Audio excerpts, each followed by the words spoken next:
Hello people of the future and welcome to Let's Make a Trading Card Game. First of all, I have a new setup. I'm using this new camera and my friends have given me this microphone for my birthday to use in my videos. Thank you for this gift. It's very useful. Okay, so my last test session wasn't the most productive and I was looking forward to do another one with decks made specifically to test out all of the different strategies and how they all fare against each other. I wanted to see if robots are overpowered, if the cargo ability is worth playing, stuff like that. But there were still some things I didn't like about Multiverse's design, mainly about the expansive strategy and how it's very tedious and boring to play. And also incredibly weak, frankly. It never won a single game of Multiverse in all the testing that we did. Didn't even come close, really. It just slowed games down and then lost eventually anyway. So a few days ago I was in my shower thinking about how to fix the problems with the expansive strategy. I was thinking to maybe bring down the total number of planets you need to conquer from 10 to maybe 6 or 7, when suddenly an idea came to me. This is going to take up some time, so stay with me. The solution to the problem involves 3 changes to the game's rules. Now, change number 1 is now to win a game you need to control 10 spaces in the galaxy, any 10 spaces, not specifically planets. Before to even try to win with the expansive strategy, you'd better put 10 planets in your galaxy deck and hope that your opponents put some as well, because otherwise there's a chance there won't even be 10 planets for you to conquer. So if you put 10 planets in your galaxy deck and your opponent puts 0, for example, there's still a 50% chance that there will be only 10 planets total in the galaxy. That's including your opponent's home planet, which already cuts off the expansive option completely for you, because to get up to 10 planets you'll have to conquer your opponent's home planet, which is a win by itself, and it negates the whole strategy. So that's not a good start. Now, by switching from just planets to any type of space, nebulas, asteroid fields, even empty spaces, this enables decks to always have a chance to win by expansion, because the success of the expansive strategy isn't set by the number of planets in the galaxy, if that makes sense. No matter what the players put in their galaxy deck, there's always a chance to conquer 10 spaces in the galaxy and win that way.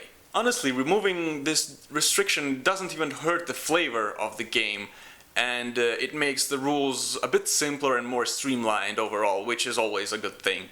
Change number 2. You now conquer a space when you have any card on it, and not just specifically a creature.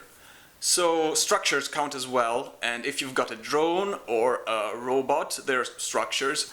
And if they're able to move around the galaxy by themselves, they can conquer spaces just fine on their own. This change really only affects robots and drones, which turned out to be almost useless since they were structures and couldn't conquer planets by themselves. So that's a minor point, but still, it's a change. And the third change, which is the most important of the 3, you now don't lose control of a space if you don't have any cards on it. Only when your opponent conquers it by moving a card on it. So this is the most important change of the 3, and it solves all of the design problems Multiverse still had. Now let me explain. This change makes planets you conquered continue to produce resource even if you don't have anything on them anymore. This makes it easier to have multiple bases in the galaxy. It allows players to play more cards faster, which makes the game more exciting and dynamic on the whole, and promotes things like cargo ships and the swarm strategy, which revolve around using multiple bases and multiple planets. Another thing this change does is it gets rid of awkward situations with captured planets, like say if you have a ship here with 1 speed on a planet, let's say it's your home planet. You move it 1 space here, there's also a planet. Your turn ends, and there's your opponent's turn, and then your turn starts again. And this planet now is yours, and it gives you 2 resource, and you want to move your ship 1 space further. And now you lose control of this planet, and it has 2 resources that you cannot use, and it just doesn't make any sense. Why does the planet stop producing resource, and why can't you use the resource that's already there? It just doesn't make flavor sense at all. So changing this rule also makes more flavor sense, because you still have control over the planets that you visited, basically, and you can play cards on them. Another thing this change does is it gives you the ability to theoretically conquer 10 spaces in the galaxy with just 1 ship. This is so fundamentally different from what you had to do before. You had to play 10 creatures because you keep control of a planet only if there's specifically a creature on it. So you have to literally play 10 creatures, or maybe more, and you have to somehow distribute them over 10 planets. So it would drag on games incredibly long, and this makes it all snappier, faster, and easier to accomplish. And that's not even all. The most important thing this change does is it adds inevitability to games, which is a very, very important thing to have in trading card games, and really any kind of game for that matter. Lack of inevitability can be the bane of your game.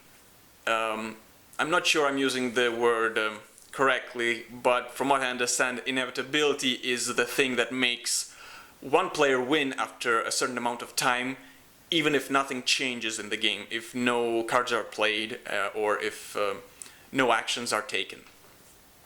Anyway, let me explain how this particular change in the rules addresses issues with inevitability in Multiverse.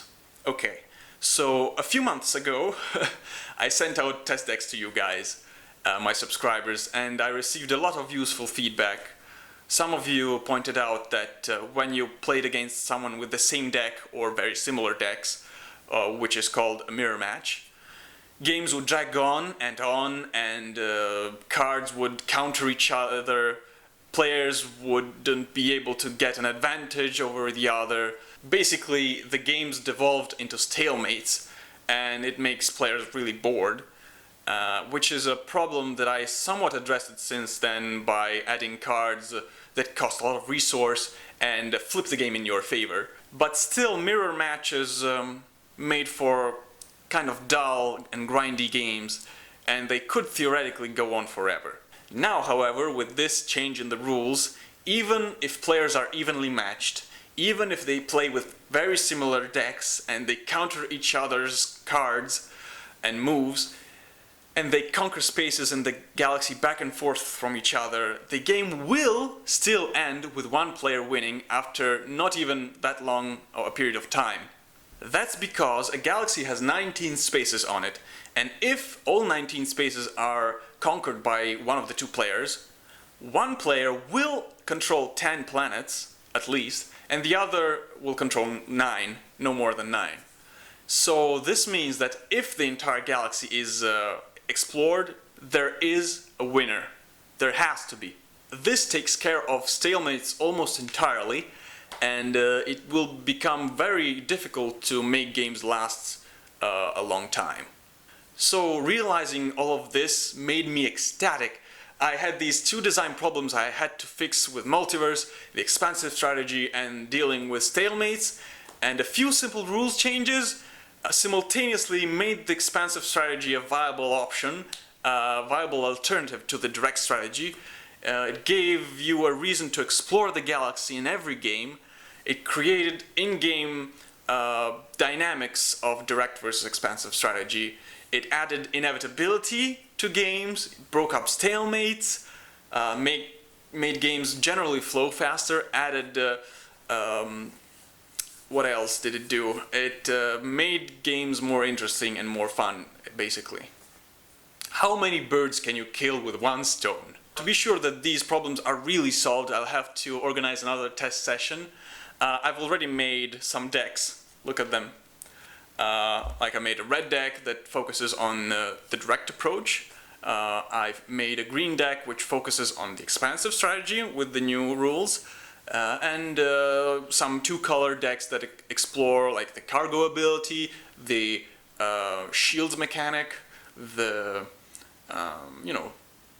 autonomous mechanic, stuff like that. Let's see how the testing goes.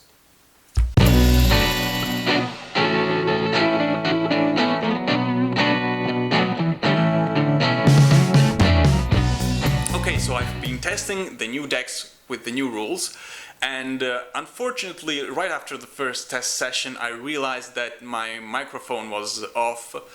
By the way, is it on right now? Okay, yeah, it is.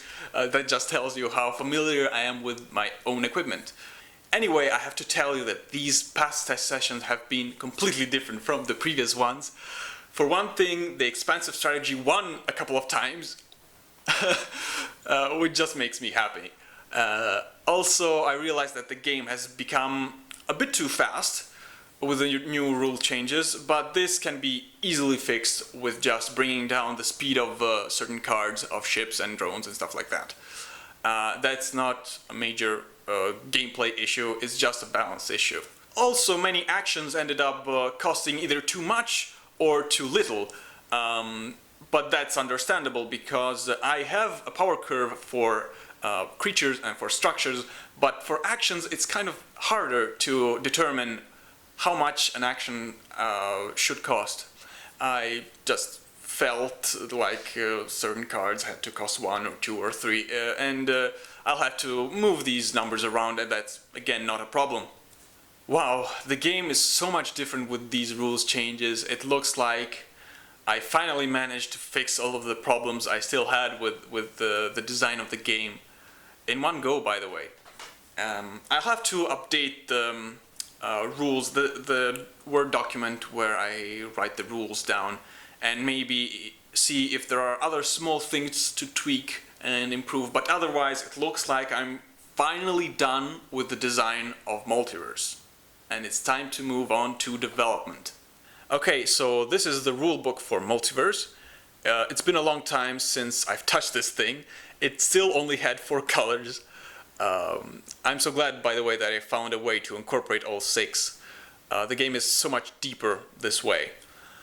Anyway, I've added the 6 descriptions of the colors, updated all of the rules. They still read a bit wonky, though I'll have to reword some of them because sometimes you just can't follow the logic of the sentence. That's just my English, probably. What else? I added explanations on all the keywords I'm currently using in the game, which are range, shields, cargo, ambush, regeneration, and autonomous. So 6 keywords. Okay guys, I have a very important announcement to make. I was thinking to involve you, my subscribers, into the development process of Multiverse. You haven't been involved much lately, and I'd like to incorporate you back. Because I know that many of you are very invested in the game.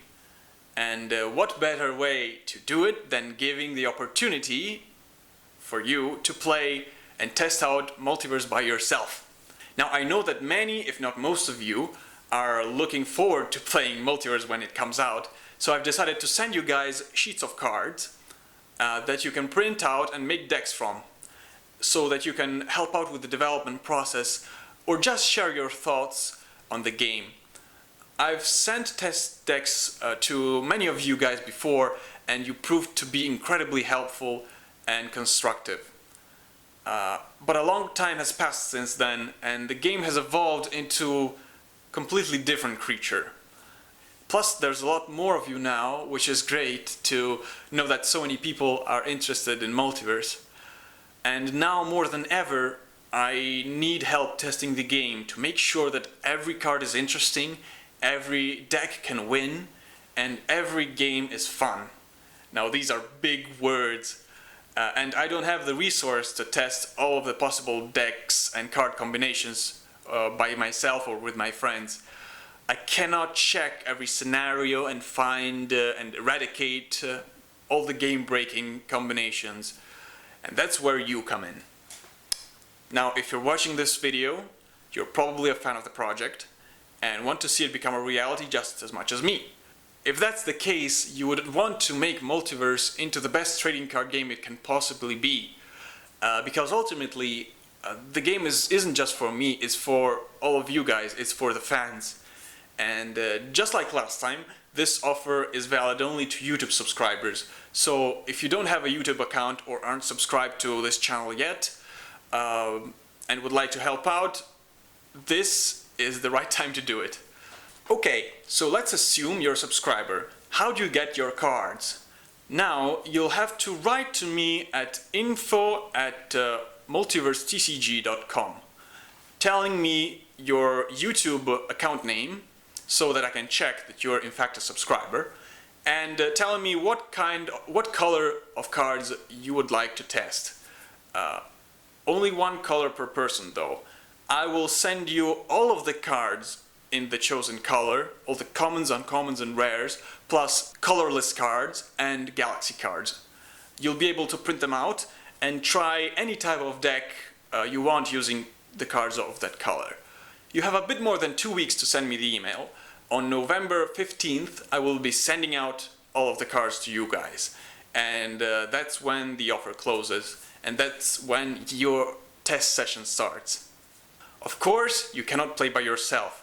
So if you don't have friends who know about Multiverse yet, you'll have to show them this channel, explain what the game is, get them interested, so that they'll hopefully subscribe as well and ask for their own share of cards. Now, the reason I'm doing it this way is because last time I sent decks to you guys, some of you didn't even reply to me, gave me zero feedback. And you know who you are, by the way. At least like this, even if you end up not sending me any feedback, advice or just comments on the game, you'll be growing the community of Multiverse players, which is really important. However, I strongly recommend that you send me feedback as much as possible, because during the first week of testing, from November 15th to November 22nd, if you prove that you are committed to making New Multiverse a better game, if you write back with useful and really helpful comments and feedback, you will receive an extra color of Multiverse cards, and you'll be able to play more different decks and try out new combinations and be more involved in the development process of Multiverse. And who knows, if you really turn out to become a valuable tester for the game, you can maybe even become a developer for Multiverse. So let's make a trading card game and keep it up.